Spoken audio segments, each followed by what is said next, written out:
আজ আমরা নিয়ে চলে এসেছি গরম ভাতের সাথে একটি অতি সাধারণ রেসিপি, ঢ্যাঁড়সের সর্ষে পোস্ত। কিন্তু সাধারণ রেসিপি হলেও স্বাদে কিন্তু অসাধারণ। চলুন দেখে নিই রেসিপিটা। প্রথমে আমি এখানে ঢ্যাঁড়সগুলো এরকম সাইজ করে কেটে নিয়েছি। তারপর গ্যাস অন করে কড়াইয়ে তেল দিয়ে দিলাম। তেল গরম হয়ে এলে 5 ফোড়ন দিয়ে পেঁয়াজ কুচি, লঙ্কা কুচি লাল করে ভেজে নেবেন। ভাজা হলে কেটে রাখা ঢ্যাঁড়স দিয়ে একটু নাড়াচাড়া করে দিয়ে দিন স্বাদ মতো নুন, পরিমাণ মতো হলুদ গুঁড়ো। আবার একটু নাড়াচাড়া করে কেটে রাখা টমেটো কুচি দিয়ে ভালো করে ভেজে নিতে হবে। ভাজা হলেই পোস্ত ও সর্ষে বাটা দিয়ে সব কিছু একসাথে মিশিয়ে নিন। এবার একটু জল দিয়ে ফোটাতে থাকুন যতক্ষণ না পর্যন্ত ঢ্যাঁড়স এইরকম মাখো মাখো হচ্ছে।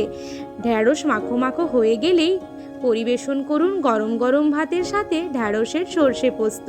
যেমন সাধারণ রেসিপি তেমনই অসাধারণ স্বাদ।